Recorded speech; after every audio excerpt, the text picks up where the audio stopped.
Bienvenue dans Parle Sud, le podcast de la région Sud. Chaque mois, nous partons à la rencontre de personnalités qui, dans leurs domaines respectifs, qu'il s'agisse de médecine, de sport, d'industrie ou de culture, ont su casser les codes. Nos invités ne font rien comme les autres, c'est ce qui rend leur histoire passionnante. Ce mois-ci, rencontre avec Margot Keller, designer produit, mobilier et architecte d'intérieur et créatrice de la marque Margot Keller Collection. Elle n'a pas attendu que la frénésie s'empare de Marseille pour rejoindre sa ville de cœur, et c'est au sud qu'elle rend hommage dans chacune de ses créations élégantes et poétiques. C'est dans ses bureaux du centre-ville que je la retrouve, et son univers est là, partout. L'odeur d'une de ses bougies embaume les lieux et on se sent tout de suite bien. La région sud est une terre d'industrie d'excellence et Margot Keller l'incarne à elle seule. Bonne écoute.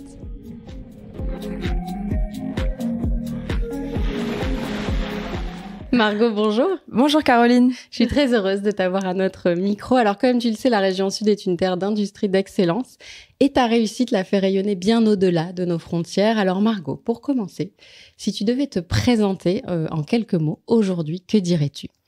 Eh bien écoute, je dirais que je suis designer avant tout, designer de produits et de mobilier. Et j'ai ajouté quelques flèches à mon arc depuis ces quelques dernières années. Je suis aussi chef d'entreprise. J'ai créé ma propre maison d'édition il y a 4 ans et demi avec mon associé Anaïs Frétini. On a une maison d'édition de design où on fait fabriquer nos objets le plus possible en Provence, sur cette terre de savoir-faire comme tu dis. Et j'ai également quelques autres casquettes. Je suis architecte d'intérieur, je suis designer d'espace. C'est très complémentaire et ça me plaît beaucoup. Alors on est ici dans tes bureaux à Marseille. Cette ville, tu as fait le choix d'y revenir pour y vivre et pour installer Margot Keller Collection. Pourquoi tu as fait ce choix-là et à quel moment ? Eh bien, écoute, c'est vrai que j'ai grandi ici, donc j'ai une enfance très heureuse à Marseille et en Provence. À 18 ans, je pense que comme j'aspirais à un domaine créatif, j'ai eu besoin d'aller voir ailleurs ce qui se passait. J'ai eu besoin d'ouvrir un peu mes horizons. Donc, je suis partie à Paris. J'ai fait 2 écoles de design, l'école Olivier de Serres et l'école Boulle. Et après, je suis partie en Italie, à la Fabrica, qui est une résidence de design. Et là, j'ai retrouvé le soleil du Sud. J'ai retrouvé ce bien-être, la Dolce Vita italienne. Et donc, ça m'a rappelé à quel point ça me manquait. Et ça m'a rappelé à quel point Marseille était vraiment une ville où on pouvait s'épanouir, autant professionnellement que personnellement. Donc, je suis rentrée en 2012. Et c'était une année un peu charnière, puisque c'était l'année où on préparait l'année capitale de la culture européenne. C'était un pari, quelque part, parce que c'est vrai qu'en design, à ce moment-là, il se passait pas grand-chose. Mais j'ai eu envie de relever le défi et de poser mes valises ici pour installer mon agence de design dans un premier temps et quelques années ensuite, ma maison d'édition. T'as parlé d'un pari, un peu un challenge, quoi, de revenir dans le Sud. Ça t'a inquiété à un moment ou pas du tout ? Oui, ça m'a inquiété. Je me suis dit, s'il y a pas de design, comment je vais réussir à parler de ce mot-là que personne ne connaît trop ici ? Et en fait, très vite, j'ai réalisé que, au contraire, ça allait être une force. On parlait de moi comme la designer marseillaise très régulièrement, et voilà, ça créait un peu la surprise. Puis voilà, je me sortais c'est vrai que la plupart des designers que je connaissais étaient à Paris. Moi, ça me permettait de tirer mon épingle du jeu, en fait, et de me créer une identité à moi et de le revendiquer. Donc, finalement, ça a été plutôt positif. Alors ça, c'était il y a un peu plus de 10 ans. Entre-temps, on a envie de savoir un peu tout. Comment on crée sa marque de design ? Comment on gère un développement significatif qui est le tien ? T'es passé de 2 à une dizaine de salariés aujourd'hui, hein ? Dis-nous tout. Ouais. Et ben écoute, l'envie de raconter mes histoires, mais surtout, donc ça c'est ce qui a un peu guidé ce pourquoi j'ai fait du design, ce pourquoi je suis devenue designer, mais surtout l'envie de raconter ces histoires à travers ces objets, tout en maîtrisant toute la chaîne de production, l'éthique de fabrication de ces produits. Pendant plusieurs années, j'ai travaillé pour différents éditeurs, différentes marques qui faisaient fabriquer un peu partout dans le monde, et j'étais pas, je manquais de cette relation entre l'artisan, le façonneur, celui qui vraiment fabrique l'objet, et moi, pour pouvoir mettre au point l'objet idéal. Et du coup, c'est pour ça que j'ai créé cette marque-là. En rencontrant mon associé Anaïs il y a quelques années, on avait toutes les deux l'envie d'entreprendre aussi, l'envie d'écrire les choses à notre façon, avec nos valeurs, notre éthique, Donc on a écrit comme ça les lignes de ce qu'on voulait pour cette marque. C'est vrai qu'au début on s'est dit on va lancer une collection comme ça parce que ça nous fait plaisir et que on a envie de faire travailler des artisans locaux. Alors on a rencontré Quentin qui est notre miroitier, qui est basé à Marseille. On a rencontré Nicolas qui est fondeur d'art près d'Aubagne. Donc on a commencé comme ça à rencontrer des artisans et à fédérer un petit groupe de gens passionnés comme nous. Puis petit à petit on a rajouté des collections à ces collections et on est hyper fiers de pouvoir valoriser ces savoir-faire là et d'avoir notre propre petite entreprise aujourd'hui à échelle humaine. À échelle humaine, mais une sacrée entreprise quand même. Moi, ce qui m'étonne toujours, c'est que tu es très créative, évidemment. À la base, tous les designers ne sont pas entrepreneurs. Toi, tu disais que c'était peut-être quelque chose que tu avais déjà en toi, mais t'as pas été formée à ça. Et aujourd'hui, tu gères des gens. Comment ça se passe ? Eh ben, écoute, c'est vrai qu'il y a pas vraiment de formation pour ça. L'école de l'entrepreneuriat, c'est un peu comme l'école de la vie, quoi. Tu l'apprends au fur et à mesure. Je pense que ce qui nous a formés, c'est aussi les rencontres qu'on a pu faire avec Anaïs, d'autres entrepreneurs qui nous ont guidés dans leur façon de faire. Et après, se laisser guider, comme je te dis, comme l'école de la vie, c'est te laisser guider par ton instinct, parce que tu penses être le mieux. La façon dont on forme les gens qui nous entourent, la façon dont on vit tous les jours tous ensemble comme une petite équipe, comme des colocs presque parfois au sein de l'agence. C'est aussi ça, c'est qu'on ne nous a pas dicté de règles. Et donc, c'est à nous de d'écrire nos propres règles du jeu. Donc, c'est une grande liberté et c'est une grande chance, ouais. Alors, la presse te qualifie parfois de feel good designer, qu'on peut traduire par la designer du bien-être. Ton univers est très poétique. Est-ce que tes origines et ton attachement à la région t'inspirent ? Est-ce que finalement, ça finit par caractériser ton travail ? Écoute, j'ai l'impression que je m'en suis rendu compte au fur et à mesure on me l'a souvent fait remarquer, et je pense que c'est parce qu'on me l'a fait remarquer que je me suis rendu compte que effectivement ça avait certainement un lien. Par exemple, je me rends compte aussi que souvent mon travail se rapproche plus de la mouvance des designers espagnols ou italiens que de la mouvance des designers, même certains designers parisiens, par exemple.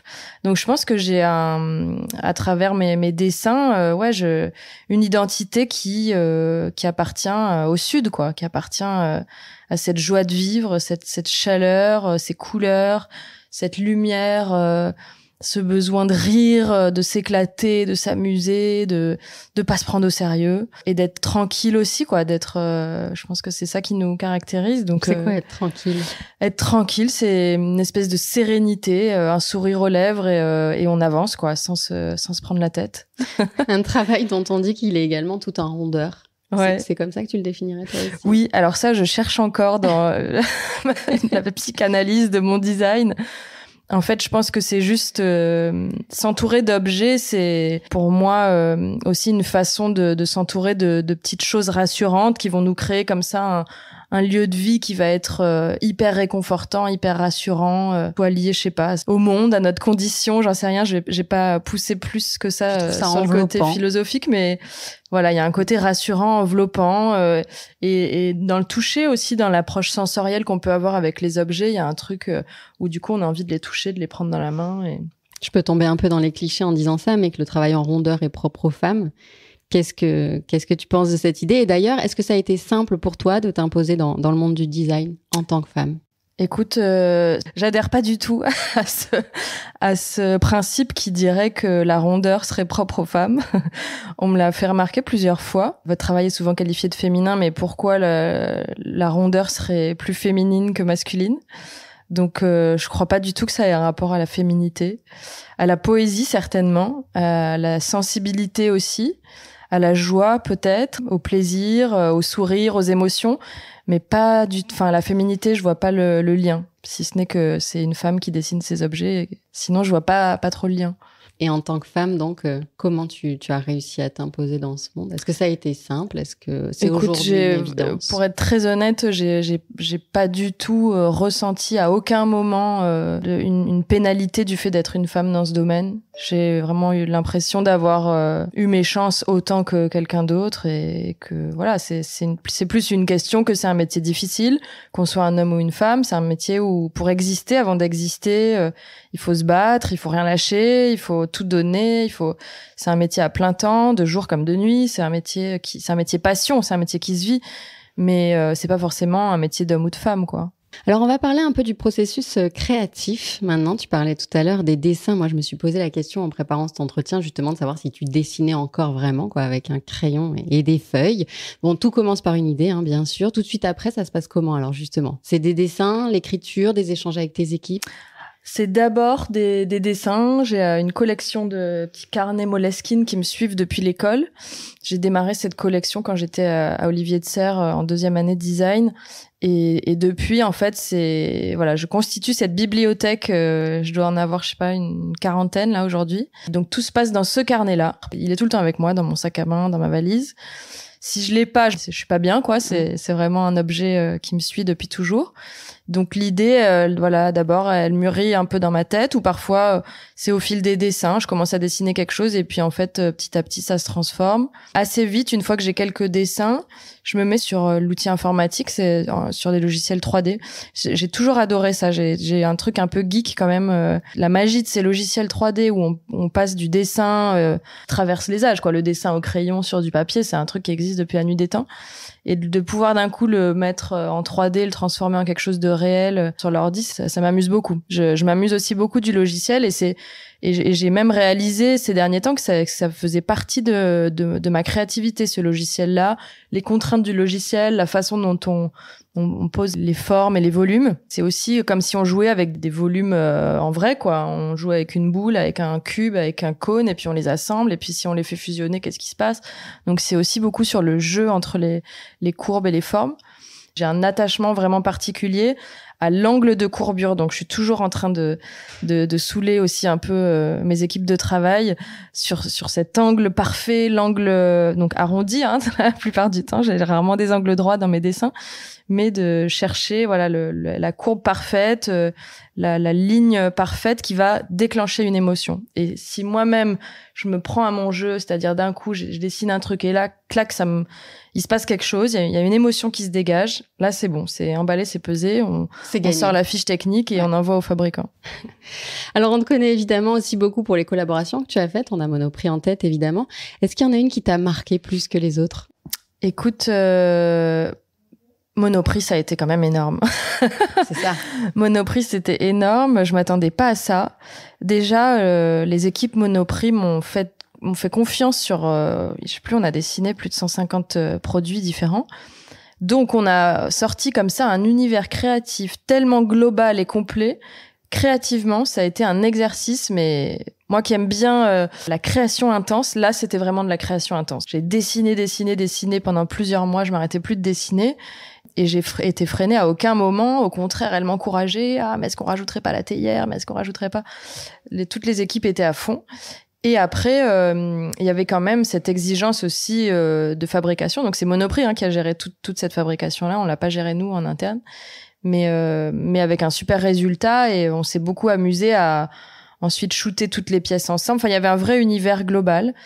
Et c'est vrai que c'était agréable aussi de pouvoir proposer cette collection en série limitée, mais qui était très démocratique parce que il y avait vraiment des prix, des super prix abordables. Alors que c'est vrai que parfois, nous, du fait de travailler avec des manufactures locales françaises, on a du mal à avoir ces prix-là, évidemment. Donc, c'était agréable de pouvoir le temps comme ça, un instant suspendu, de dire voilà, allez-y, c'est pour tous. Ouais, toucher plus de monde. Parce que tu crées tout type d'objets, des luminaires, du mobilier, des vases, des tapis, j'en passe. On parlait de l'aménagement d'espace aussi. Y a-t-il quelque chose que tu préfères faire dans toutes ces activités? Le moment où on cherche la forme parfaite, c'est un moment qui est à la fois hyper excitant. Et j'ai jamais trop l'angoisse de me dire je vais pas y arriver, je vais pas trouver. J'arrive en général à ce que je veux. Mais ce cheminement-là de dessin et de trouver vraiment la forme parfaite qui va déclencher l'émotion est chouette. Mais quand même, le meilleur moment de ce métier, c'est quand on arrive chez le fabricant, qu'il a réalisé le premier proto et qui nous attend avec un grand sourire et le proto posé sur la table et que là on découvre l'objet en vrai, quoi, avec les bons matériaux, la bonne couleur, la bonne finition. Là, il y a un truc magique quand même. Depuis mon petit dessin sur mon carnet Moleskine et puis d'un coup la chaise sur laquelle on va s'asseoir, retravailler le confort et tout, j'adore ce moment-là, c'est un peu Noël à chaque fois. Donc autant de plaisir à créer une chaise qu'un vase ou qu'un tapis. Écoute, la chaise, c'est quand même un vrai sujet pour un designer. C'est à la fois un objet, oui, qui doit véhiculer de l'émotion pour qu'il y ait un coup de cœur et un attachement à cet objet. Mais il y a aussi quand même toute une contrainte d'ergonomie, de fonctionnalité, de poids, de rapport au corps, en fait. Alors que la plupart des autres objets, t'as pas ce lien direct au corps. Là, c'est vraiment le corps et l'objet et comment on dessine cet objet qui va supporter le corps et qui va l'épouser. C'est un vrai exercice de design, la chaise. Aujourd'hui, on attend du design qu'il soit responsable. Ça fait quelques années déjà. C'est un point sur lequel toi, tu as toujours été irréprochable, notamment en favorisant l'artisanat local en circuit court. On en a parlé tout à l'heure. C'est une évidence aujourd'hui. Ah bah oui, ouais. Il faut encore qu'on le soulève, il faut encore le dire, mais je crois que c'est en train de rentrer dans les mœurs. Je crois que c'est une question de génération. Je pense que voilà, je vois nos enfants, pour eux, c'est une évidence et heureusement qu'on va dans ce sens-là, mais voilà, c'est vrai qu'il y a encore des gens pour qui ce n'est pas une évidence. Et voilà, sans rentrer après dans des problématiques économiques, c'est difficile aussi d'être que dans ces envies de circuits courts, de local parfois pour le consommateur final, parce que ça veut dire un certain coût. Mais on est quand même plusieurs entreprises à défendre ce truc-là en disant peut-être acheter un vase tous les 5 ans plutôt que 3 vases par an. Et puis vous l'achetez, il est fabriqué à Marseille ou pas très loin et vous l'aimerez encore plus en fait. Alors ça commence à bouger ici dans les bureaux, tes équipes commencent à arriver, donc je vais pas tarder à te libérer. Juste pour finir, Margot, j'avais envie de savoir de quoi te nourris-tu pour nourrir ton art ? De lecture, de nature, Ouais, écoute, ça dépend des phases, ça dépend des périodes. En ce moment, c'est vraiment la nature, ouais. C'est vraiment, ça paraît bête, mais en fait, qu'est-ce qu'on est attaché à la nature en tant qu'être humain ? On en a tellement besoin. Donc là, c'est les grands espaces verts, là, les balades en forêt. J'étais dans le Luberon ce week-end et la lumière, la lumière que ces paysages de nature peuvent dégager. Autant je suis amoureuse de la lumière de Marseille. La fin de journée, là, les couchers de soleil à Marseille sont quand même dingues avec ce ciel rosé. Mais autant cette lumière d'hiver dans le Luberon, ça, c'est des couleurs qu'on a envie d'essayer de capturer et de retranscrire à travers des objets ou des espaces. Là, si, voilà. Ça dépend des moments. En ce moment, c'est plutôt ça qui m'inspire. C'est plutôt la nature. Est-ce que je peux savoir comment tu vas commencer ta semaine, juste ? Écoute, là, on va démarrer par une petite réunion d'équipe. Donc, il y a du pain sur la planche avant Noël. Et donc, on va aller faire un petit débrief de tout ce qu'on va préparer pour la semaine et pour les périodes des fêtes. C'est la super. Merci beaucoup, Margot. Merci à toi, Caroline. Tu m'as consacré un bon moment et que vous serez fidèles à ce rendez-vous. Parlez-en autour de vous. Abonnez-vous pour être les premiers informés de la diffusion des prochains épisodes. Et n'hésitez pas à nous encourager en laissant des avis et des étoiles sur vos applications de podcast préférées. À très vite.